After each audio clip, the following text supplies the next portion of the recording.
You're listening to the Business Marketing Show. On this special episode, we have guests Leela Cosgrove and Giles from strategicanarchy.com.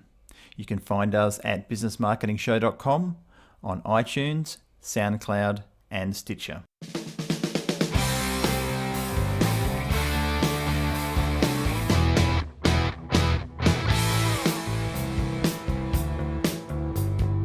On this episode of the Business Marketing Show, we have special guests Leela Cosgrove and Gulliver Giles from strategicanarchy.com. These guys will be speaking on sales and how to improve your sales at the Netpreneur Summit in Tokyo, Japan on the 5th and 6th of September. So thank you for coming on the show. Welcome, guys. Yay, pretty awesome, dude. Thanks for having us. They're full of awesomeness. Isn't that awesome? Filled with an awesomeness we can barely contain. Thank you for coming on the show. It's great to have you. Now, you guys are going to be speaking at the Netpreneur Summit in Tokyo, in Japan. I don't think there's any other Tokyos anywhere else in the world, but I just thought I'd... Tokyo, Queensland, that Tokyo. This is exactly it. So I thought it'd be great to have a catch-up before the event so people can find out who you are and what you're doing and what your business is about. So now, starting with Leela, because I want her to give her the chance to get the drop on Gulliver and cover anything bad that he might say about her first. So you owe me one, Leela, because you get to go first. So give us a bit of your background. So how did you get started with Strategic Anarchy? I'm going to be falling over my tongue saying that this morning. Strategic Anarchy. Strategic? Oh, you have to say it posh-like. Strategic yeah, Anarchy. Okay. You enunciate, it's easier to say. Okay, awesome. It's because business is anarchy, but in a strategic way. Ain't that the truth? You have a strategy till everything falls to parts, and then it's fucking anarchic until you can figure out what the fuck to do about it. Life is just anarchy, basically. We got started kind of, it's 10 years ago this year, actually. It was a decade ago this year, that I was, at the time, working in a day job as a temp. Couldn't hold down a proper full-time day job because I have a lot of attitude. Doesn't make me a very good employee. Excellent entrepreneur. Unemployable. I like it. Like literally unemployable. I couldn't get full-time work. I had to have temp jobs because I had no references because my bosses didn't like me. So completely understandable. I would hate to employ me. I'm a nightmare. So I was in these temp jobs making like $100, clearing like $100 a day, married to somebody who wasn't Gulliver at that point, and kind of was in this situation where I was always desperate for money. So this is 2005, went online, desperately looking for like work at home kind of opportunities, and found guru.com, which, you know, in those days, the freelancing websites in Australia had like you didn't get work in Australia. It was Americans who like only really hired other Americans. But I listed on Guru, and a couple of months later, I got a message from a guy who was in Australia. And he ended up being the managing director of J. Abraham Asia Pacific. And he was also the chairman for a while of EmpowerNet, who are the guys who bring Tony Robbins out to Australia. So I had already, at that point, I'd done Tony Robbins' personal power things because I was a bit of an insomniac and was always getting like revved up by his personal power stuff at 4 a.m. And I was like, maybe I should buy those recordings so I get revved up at like a time that's not 4 a.m. because that would be probably more useful. So I knew a little bit, but I didn't really know that this sort of, internet marketing, wealth creation, personal development industry existed. But that was how I got involved. So I spent 4 years working for him in a writing capacity. I was working, developing USPs for people, creating their information products, doing a lot of marketing stuff for Jay and Tony's companies in Australia. And got really sort of heavily, did what I call my apprenticeship, spent 4 years sort of working, not exactly for him. I was running my own independent business, but for all intents and purposes, I was only really working with him and his clients. So that was sort of my 4-year apprenticeship. When it came to the end of that, Gulliver was at a point where I'd moved to Sydney for a year to work out of the offices. We were living in Melbourne at the time, and I'd gone to Sydney for a year to work out of the offices of the J. Abraham / Tony Robbins' company. Yep. And we got about 6 months into it, and Gulliver and I just were like, you know what? We've just lived apart for 6 months, and we were really unhappy not being together. So Gulliver decided to throw in his day job, his corporate day job, and come and sell for my mentor. And we lasted about 6 months doing that before we went, you know what? we did like an event that we did like $1 million in sales at, and it was only Gulliver and I doing the sales. And we were like, why are we doing this for someone else when we could be doing this for ourselves? So at that point, we kind of struck out on our own and went, all right. It was not as easy as we thought it would be. There were a few missing parts in that equation, as we found out. But that's how we got started. Awesome. So we'll go back to the parts that were missing later to find out what they were. So now you guys are married, is that correct? Correct. You are, okay. Different surname, so you've kept your surname. So I wasn't quite sure. I didn't want to, people put my foot in it. People do get surprised. It's like, are you guys business partners, life partners, both? It's when we got into the business, we were, like I said, it was me for the first few years, and then Gulliver came on board, and we were dating. We got married while we've been in the business, which was one of those interesting things, making time for a wedding when you're also hustling to grow $1 million business. I kept my surname just because I'm pretty well known as Leela Cosgrove. And so it was like, although Giles is a really awesome, buffy surname that I do use in my personal life, for the business I kept Cosgrove. Yeah, I completely understand that. When my wife and I, Lois, got married, this is a long time ago now, I was Smith and her surname was Kay, K-E-A-Y. And for some reason, she wasn't too keen about taking on Smith. I don't know why that is. But so we came up with the hyphenated version, which is good because we're the only ones in the world. So it's great. It's very unique branding. So I get why you want to stick with your name.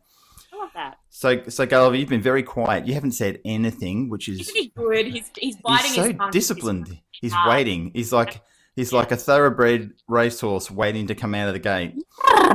He's like physically sitting here restraining himself. Oh, Wilbur. Because once he starts... My favourite show. Mr. Ed, that's me. I'm the extrovert in the relationship, so Leela's very kind of generally the introverted, shy, retiring one. So when she talks, it's really hard for me to shut my fucking mouth, but I try really hard because when I don't, I get myself in trouble. I can't imagine why. So give us your version. What is it that you find interesting in terms of, you're working with your wife in a business, and I'm assuming on a daily basis? Yeah, it's true. Yeah. How is that working out for you? It's kind of like, some people kind of slept with the boss to get the promotion. I kind of slept with the business to get the boss, if you like. I'll expatiate upon that further.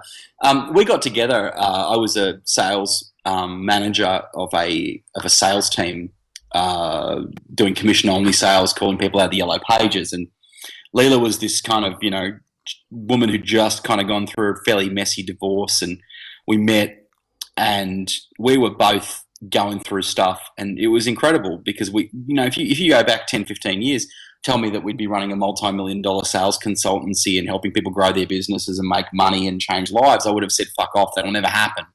Yeah. Because sales was something I did. I would have said, duh. I would have said, yeah, of course. yeah, of course you would.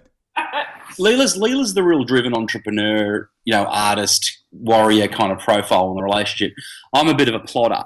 So I was an employee, dyed-in-the-wool manager, promotion, but it wasn't always that way. Where I started out was in punk rock. I wanted to be a musician. I wanted to played quite a lot of gigs when I was young. Got to 24, realised the girls that were chasing me were now running in the opposite direction, and the beer gut just wasn't that good looking, and the receding pattern wasn't really working for me. So I thought, well, what am I really good at? And what I'd been really good at since the age of about 13 was talking girls into doing shit they shouldn't on the phone. So you're the Johnny Rotten of sales then, is that what you're trying to say? Yeah, exactly. So I thought, what am I good at? Persuasion, talking to people. What should I do? Well, I should probably get a job selling because I'm good at that. So I got into corporate, and where I discovered people really, really like to give you money if you were good at persuasion. So that went, very well for me in some respects. But in other respects, I was miserable because I wasn't really a suit-wearing corporate kind of guy. I didn't really like the politics and the games. And yeah, I'm good with people, but I didn't really like the kind of people that I was having to deal with in corporate because I didn't care about them or what they did, and I didn't really believe in what my company did. And sales was a very kind of scary, stressful place. And then managing a sales team, thrust into management because I was the best on the floor at the time, it was very confronting for me because I didn't know how to manage people. I had no training. And this is about when I met Leela, and she sort of said to me, "You're miserable," and I said, "Fuck you." Now I've got a car and I've got a house. I've got to do some editing in this podcast. You can just beat me out if you need to, but No, it's all good. I think like she was kind of like the struggling entrepreneur, artist, writer, and I was like the musician who'd given up on it, And I was like, I've got this job, and you're telling me I'm miserable, and I'm making money, and you're not. So screw you, kind of thing. And there was a lot of tension in the relationship around that, but I finally hit this point where I realized she was right. Like I wasn't really satisfied. I wasn't doing what lit me on fire. And I moved to Sydney to build the relationship with her and went out on a limb and started in a completely different industry. And we've gone from strength to strength, and we've had our hassles and our troubles and our tribulations to get here. But I think all that adversity, it's kind of like being married to someone that you've gone to war with. Yeah. It's like being married to someone you've been in a military conflict with. Like we've done everything together. We've lost hundreds and thousands of dollars. We've spent hundreds of thousands of dollars. We've sold houses to float the business, to pay the ATO.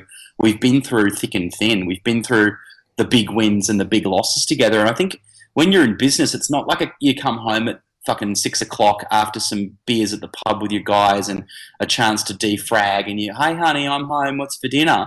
It's not that relationship where you just get to spend quality time with each other and work time is compartmentalized. You're like, you're in it.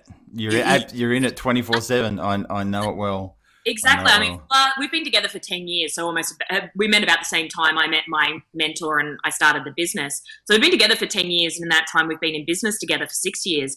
And like I always say, for all we've been together for 10 years, if you work it out on like an hourly basis, most people have this big chunk of the day that they go away from their partner. Yeah. If you work it out on like an hourly business, because we're 24/7 together on planes, in hotel rooms, we work 2 meters away from each other, the level of intensity is more like a longer term relationship than even 10 years, because it just like on a per hour basis, on a per day basis, the amount of hours we spend together is so far, and the level of stress in it as well is so far in excess of what I think normal relationships go through. I feel like, we've been together for 10 years, we've been married for 4.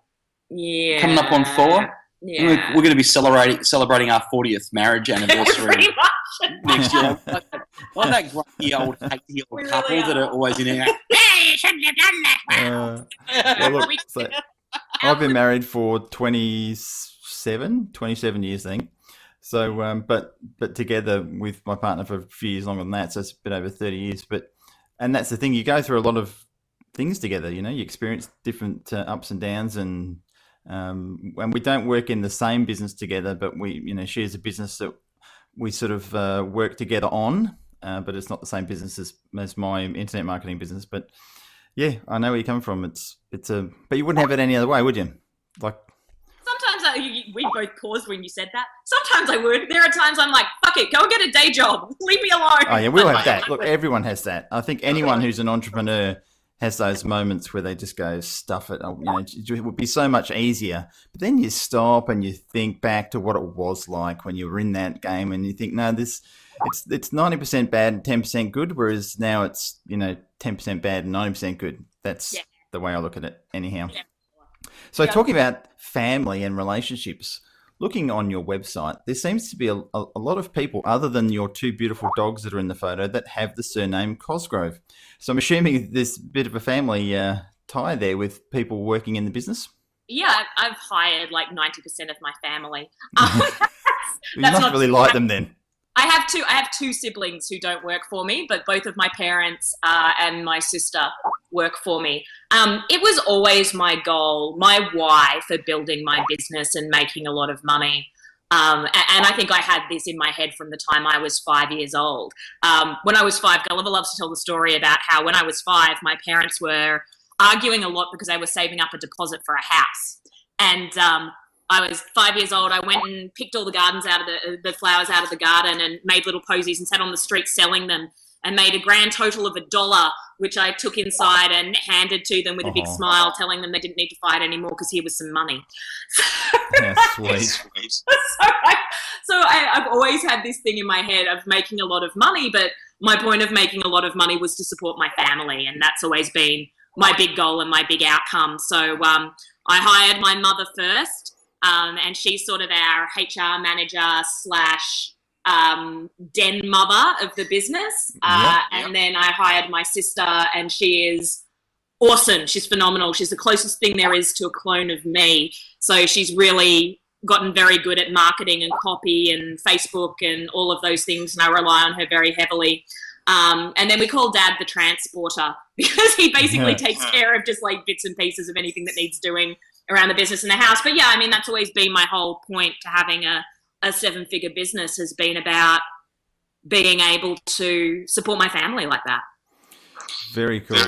Very, very cool. Now, you guys have been doing a lot all over the place. Looking at the website, you've had a lot of good interaction with some major players like Frank Kern and Ryan Dice. I was just over at the Traffic and Conversion Conference in Sydney. You guys weren't there by any chance, were you, at the Traffic and Conversion Conference? Okay.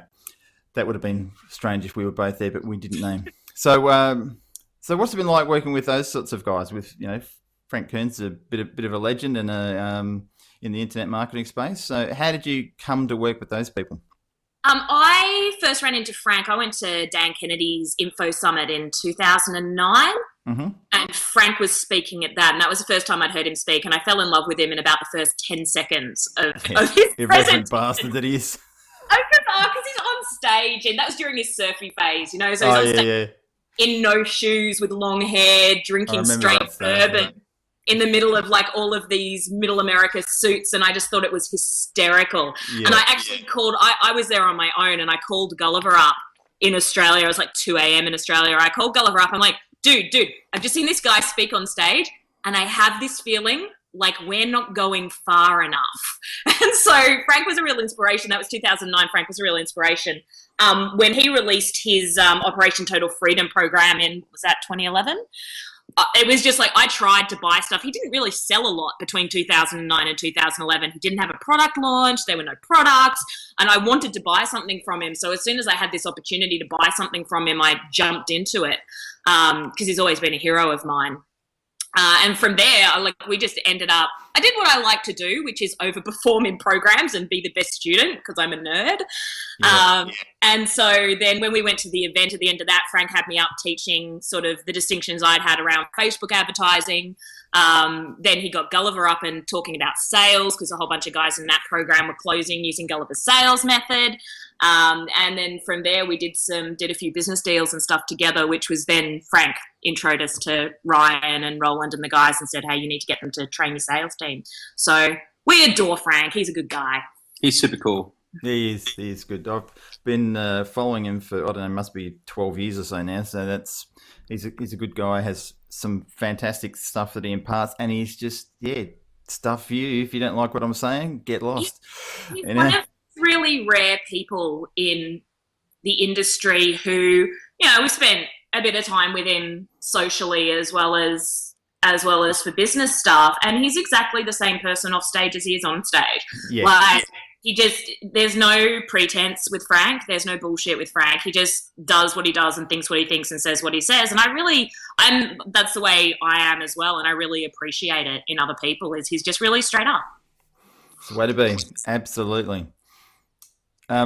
Subject of sales, seeing as it's what you guys teach and it's what you're going to be talking about at the Netpreneur Summit.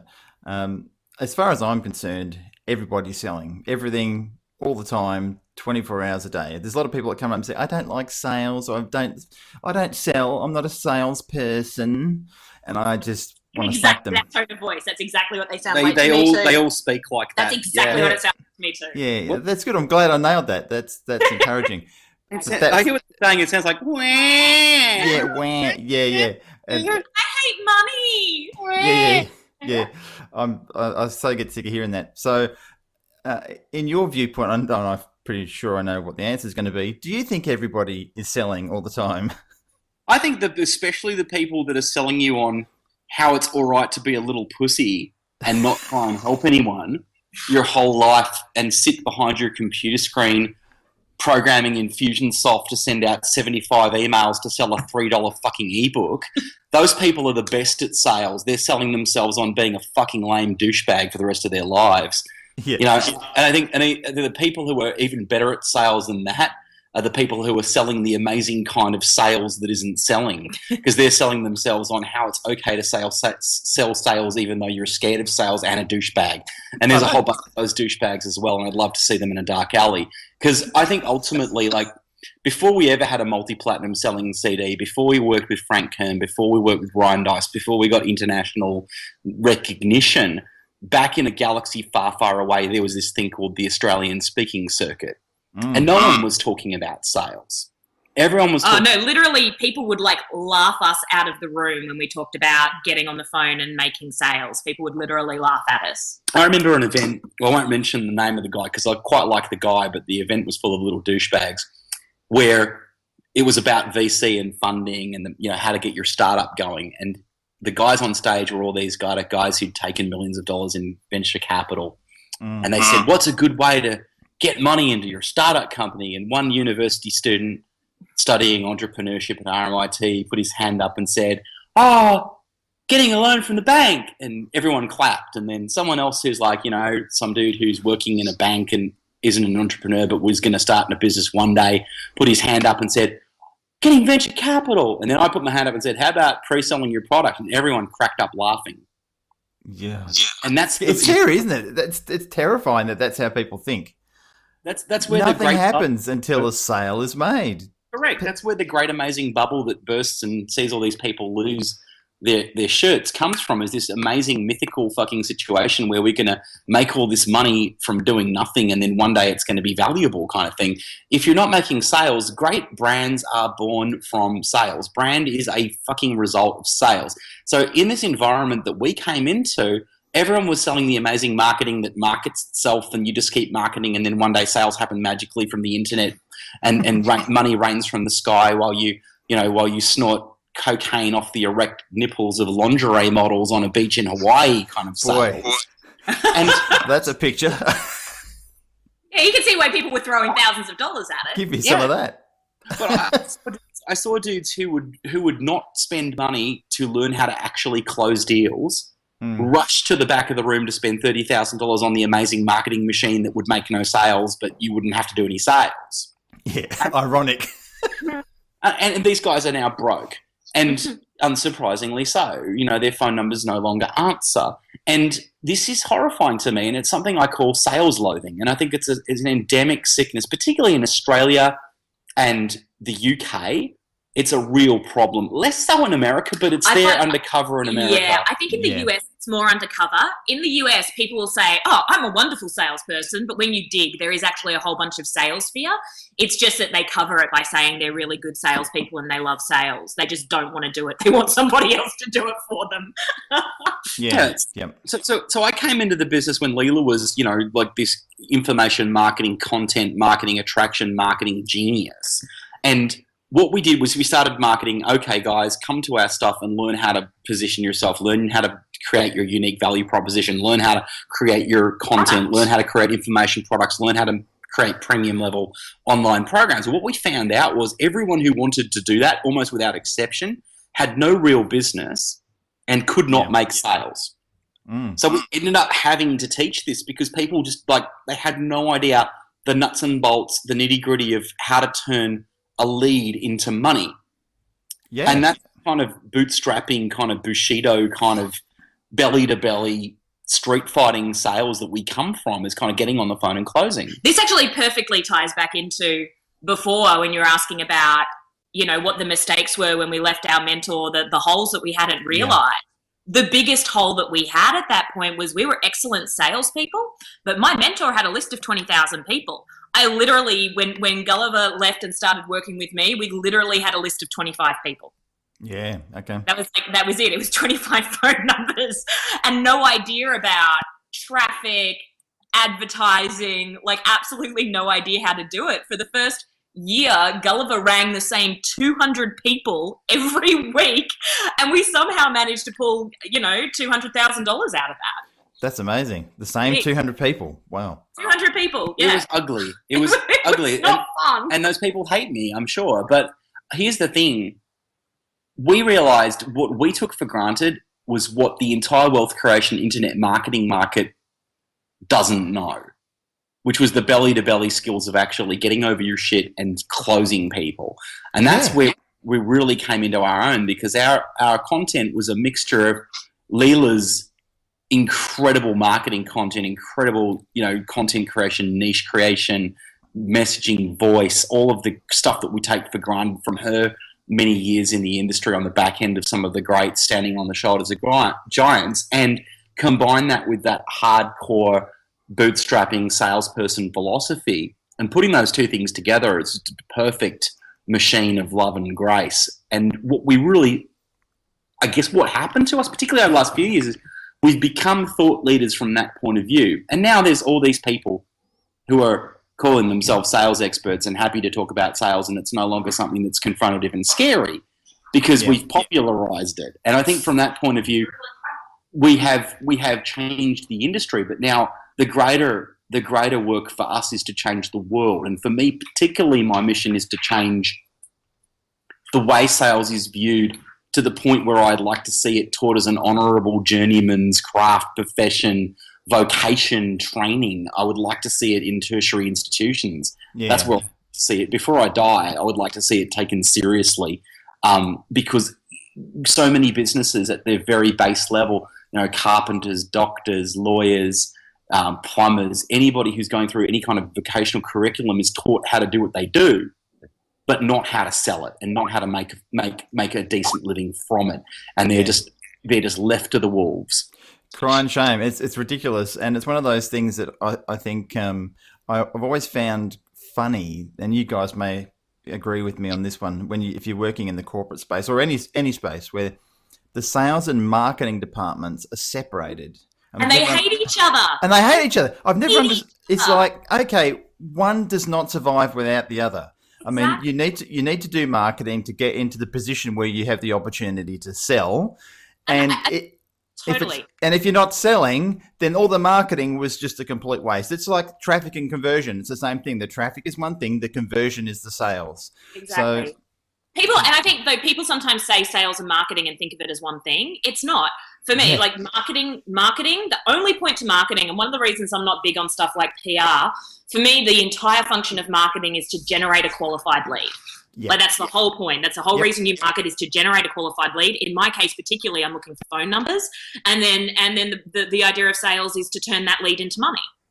Yeah, like that's it. That's what business is. It's marketing and sales. But like, absolutely, there's always this distinction between the two in corporate. And I know as a marketer, my best marketing comes from going to Gulliver and saying, all right, what are our clients saying on the phone? What are the questions people are asking? What are prospects concerned? What are their fears? What are people worried about right now? The really good ones. And then that gives me great content, copy. It really improves it by like thousands of %. Yeah. You're feeding the hungry crowd. I mean, that's it. They're telling you what they want, and you come up with the solutions and move them away from their pain points. And that ultimately, this sort of stuff is critical for anyone who's setting up an online business, because I've had several thousand small businesses come through our training workshops in Perth, and most of them are exactly like we're talking about. They're scared of sales. They want all the warm, fluffy stuff, but they don't want to actually ask the questions or get the client or the visitor to their website to a point where they have to do that. And I go, well, everything else is a waste of time up to that point if you don't do that. So, wouldn't it be nice if anyone just handed you $1 million every day and you could just sit around and jerk off and play PlayStation? Wouldn't that be great? Sure, I had that dream last night. This podcast is going to need like an adult language warning. Yeah, I think it might. Everything we do does. We could get banned off iTunes. I can look. I mean, if Bill Hicks hasn't been banned off iTunes, we're probably okay. But I think for me, it's like the biggest part of sales for me is being able to be 100% authentic and honest I think the big thing and one of the big differences in what we teach about sales and what Gulliver does beyond what other people do, sure, our script is phenomenal and our tactics are wonderful, but the foundational philosophy is where the gold really is. Yeah. And I think being able to be 100% authentic and honest and just be whoever the hell you want to be in a sale is going to enable you to filterlessly, effortlessly attract the people who really are going to get the most from you. So if you're caught up worrying about what you sound like or how you speak or, you know, whatever it might be, then you're not giving them your full asbestos 100% undiluted, straight from the barrel, cast strength awesomeness, because you're caught up worrying about what they might think of you or whether they might like you or whether they like the F-bomb or like. No, the people who like the F-bomb will come to me. People who don't will really not enjoy my... I don't know. That said, we've had fundamentalist Christians, Jehovah's Witnesses, Mormons come through our stuff because they understand that, yeah, we're very extreme and we're full on, but they get that our message is not, hey, be like us and swear and be out there. It's be true to who you are. That's true to who we are. And, you know, if you're a Mormon, you should be true to your Mormonness. You know, it's not like... Yeah. So we get people who are like the most straight-laced people you've ever seen in your life come through our stuff, and I'm always like, okay, like I'm gonna swear. Are you aware of that? And they're like, yeah, that's cool, that's fine. I just like we'll just ignore that part. We're not gonna do it. That's cool. I'm not asking you to. And I think that's really for me is freeing people from the idea that they have to be anything other than what they are to make a sale. Because I think a lot of us have in our head that in erroneous and inaccurate supposition that, you know, that we have to be this kiss-ass kind of obsequious, crawly bumlick to get the job done, or on the other side of that we have to be this asshole kind of super closer, you know, fly your helicopter into a mountain of cocaine and hookers kind of dude as per the movie. You know, you don't have to be either of those things. You have to be you and be honest about what you can do to help the person. You have to love them. You have to call them and try and help them and do your best for them. But then you also, I think, have to have enough self-respect not to make a liar of yourself in order to get the sale, whether that means calling them on their crap, whether that means being who you are, whether that means standing up for them getting the best possible result, whether that's firing them on that call. And I was going to say, whether it's like flicking the people who aren't right, you know, when it's somebody who just is not coachable or not a good fit, or you're not going to like working with them, having the self-respect to not take their money and saying, look, we're not a good fit, see you, goodbye. No is probably the most powerful word for me in sales. Like, I mean, you know, if you call 100 people, you're not going to get through to 50 of them.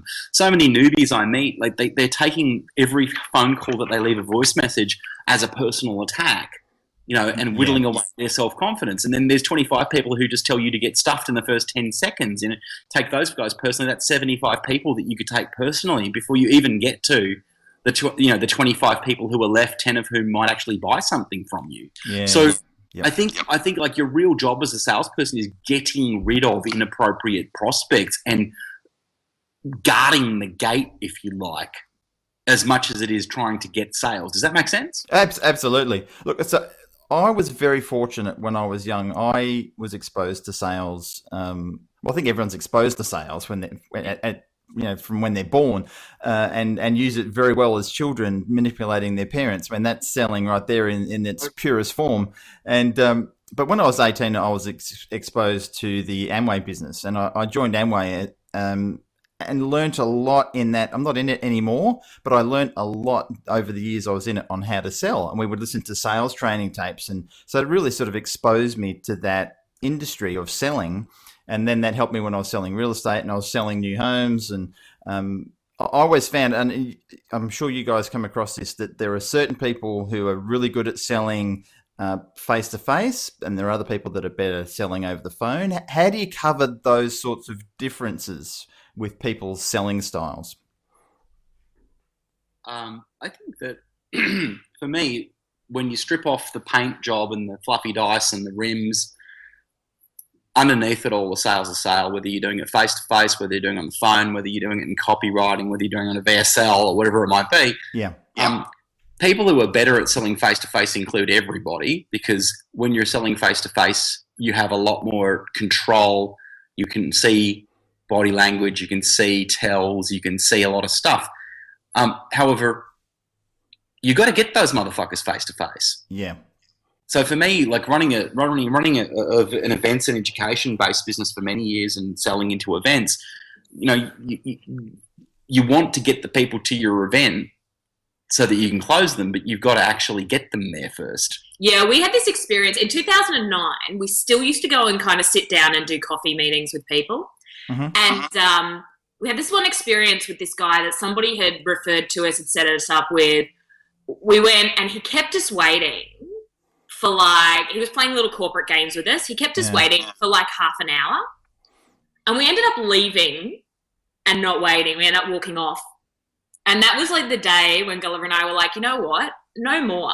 We're not going to sit down and do coffee with people. Ever. Because we'd had to drive into the city. We'd lost half the freaking day to do this, right? Amen. You're just like me. and that's when we went, you know what? We're not doing this face-to-face thing anymore. No, you're not going to get to – it's such a control mechanism. Come to this place and meet me and pay for my coffee and waste your day to talk about something that we may or may not do in the future. Nuh-uh, not anymore. Coffee is for your friends. Go and have coffee dates with your friends. It's not for potential clients. I might do coffee with potential JV partners, but not potential clients anymore. It's too much of a time waste.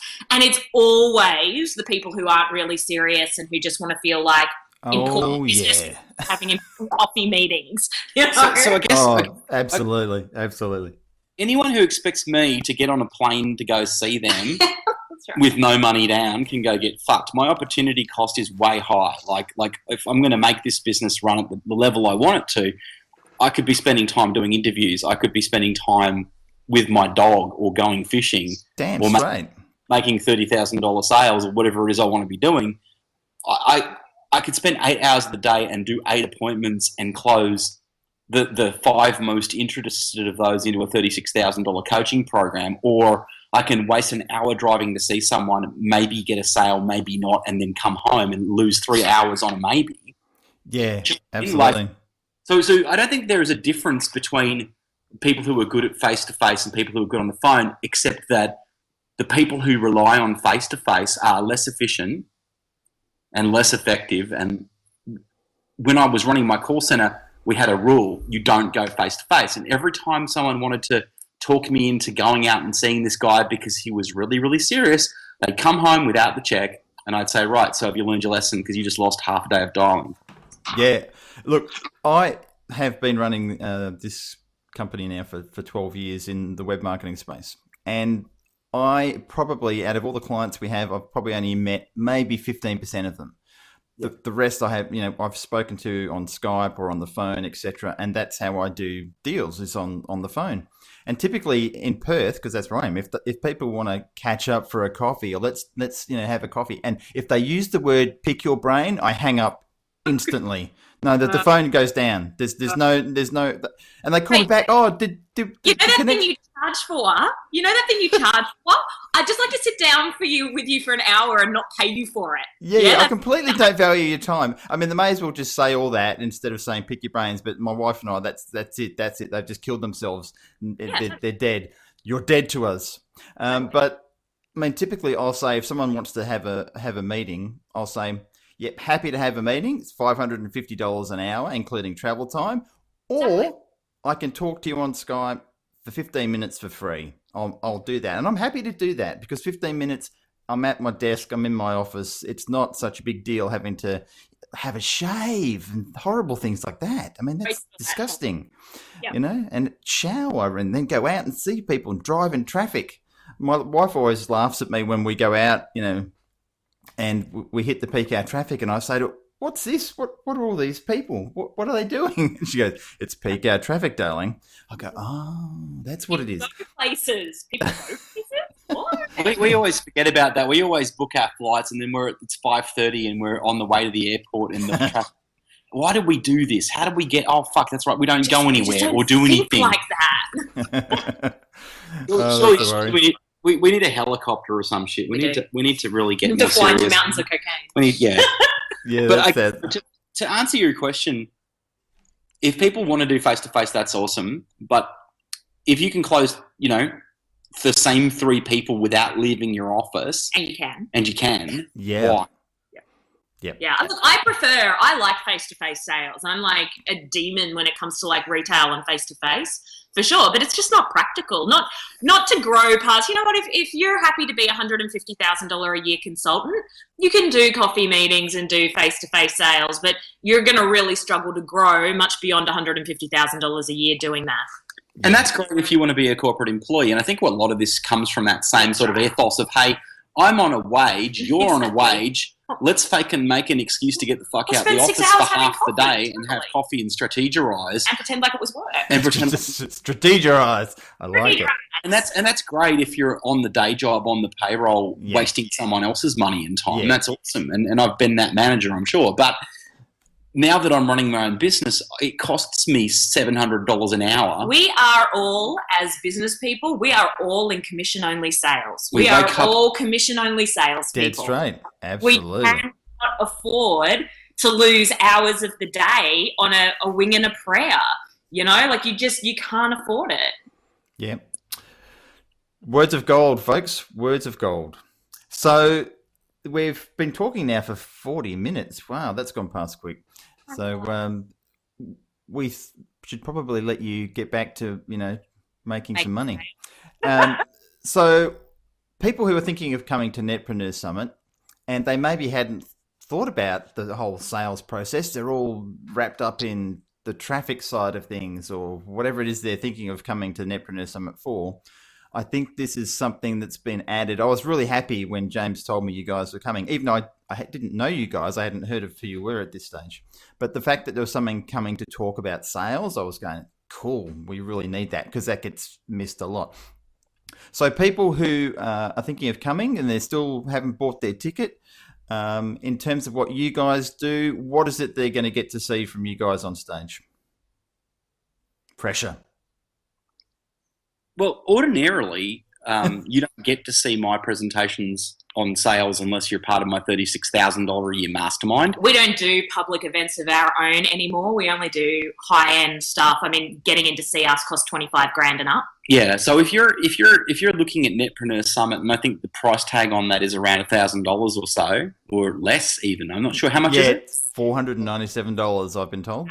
Yeah. Plus, it's in Japan, and you get to go to Japan. Yeah, that was what sold me. I was like, Japan. We're doing that. Yeah. Look, if you are looking at the price tag on that event versus, and I'm just one of the speakers, and Leela's just one of. I don't know. Like I've looked at some of the guys you've got, and they're heavyweights from major institutions, and maybe even more interesting than me. Although it's difficult to believe anyone could be. I guess for dollars to dollars to see me on stage for less than $25,000-$30,000, you're looking at a real bargain to see Leela on stage to talk about this high level stuff. And what we're going to be showing you is going to give you some massive shifts around how you can really generate massive ROI and freedom from your net-based business. So we will show you ways to make more impactful, more connected sales and give you great shifts on how you can change your mindset and close a lot more business feeling great about it, working with people that you love. Absolutely. And I'd say also that even if you don't want to be a phone salesperson, and I get that, like Gulliver's very much somebody who loves that space. For me, sales is something that I have learned to love. It's not something I naturally loved. I'm an introvert, but it has made me, I'd say 1,000 times better a copywriter. 1,000,000 times better a content writer. Even if you don't want to be a phone salesperson, understanding this process and engaging in it and really throwing yourself in the deep end, even though it can be really difficult, for those of us who are introverts and who would rather hide behind a computer screen, it will make you better. It's going to improve your sales process and it'll get you there a lot faster than just writing copy ever could, because you're going to have that immediate feedback of like what you've done right and what you've done wrong and whether people are buying or not. And if you look at internet conversion versus phone conversion, standard kind of figures for online conversion, what are we looking at? Like 1% to 3% from direct mail. Yeah. If you look at a standard shitty sales conversion, if you're crap, is 5%. So if you want to double or treble your online business turnover and you're shit and you're just like dog fucking a football ugly when it comes to sales, I can literally literally double and treble your ability to profit from what you're doing. In a few hours on stage, me and Leela can give you some awesome stuff that'll change your whole mindset and give you some real usable tools that'll make the pissy little $500 you spent to get into this event seem like an absolute pittance compared to what you get out of it. And that's just us. And you've got a lineup of really rock star, superstar, badass mofos as well. So looking at obviously. So looking at Netpreneur, like you guys are really... Did we mention we're salespeople? Not at all. Would you like to get that in now? if you hadn't noticed already. So you guys obviously have an amazing lineup and you've got some incredible value and you're charging virtually nothing for it. So it's going to be a rock star party level awesome thing. I guess for me, the big value is understanding your industry and understanding at the upper end of your industry, at the highest echelons of the most successful internet marketers in the world, who are also, by the way, the biggest, most introverted, painfully shy geeks in the universe. If you look at my good buddy Frank, yeah, he is on the phone closing sales. Yep. If Frank Kern is generating leads, doing appointments, and closing sales on the phone and making millions and millions and millions and millions of dollars from it, maybe, just maybe, it's worth getting over your shit. So what I can do for you, if you show up to Netpreneur Summit and if you take my advice and if you actually listen to what I have to say and put it into action, is I can help you, even if you're the most painfully shy, introverted, pathetic geek on the face of the earth. That's me. I specialize in taking people like you from worried about it, scared about it, hating it, to embracing it as the job they have to do to build their business, to have the freedom they deserve, to help the people that deserve their help. And I'm happy to talk to you about that. If you show up at the summit and buy me a sake or buy me a beer, nab me afterwards, more than happy to walk you through your stuff and help you. I'm super happy to be involved with you. Get your ass there. There you have it. If you don't turn up after that, you don't deserve to. So thank you very, very much, guys. That's great. I look forward to being on stage with you and talking stuff, and more importantly, catching up after at the bar or wherever we end up going in Tokyo, which could be interesting. I'll be bringing a change of livers. Yeah. And you've got a very short space of time there. I know I'm going to be there for 11 days, hang around and doing the mastermind group with James and helping with that. But you guys have got to go off to another event. Where are you going to straight after Tokyo? We've got it's going to be an insane trip for us, actually. We've got a 5-day in-house marketing event we're doing for our high-level members in Cairns. And then we fly out straight after that to the States to do a 5-day for our members in the States as well. So it's going to be a crazy whirlwind September for us. Sounds like fun, though. Life's never boring, is it? Never. That's the one thing it could not be described as. No, definitely not. So thank you again for your time. I know you've got a lot on and appreciate you taking 47 minutes out of your time. And we look forward to seeing you in Tokyo. Yay, Tokyo! It's going to be rocking. Awesome, man. I can't wait to meet you all there. If you haven't got your ticket, get your freaking ticket because this thing's going to sell out. It's going to be awesome. I'm looking forward to it. Awesome. Thanks, Leela. Thanks, Gulliver. Rah! Catch you soon. Rock on. You've been listening to The Business Marketing Show. You can find us at businessmarketingshow.com on iTunes, SoundCloud and Stitcher.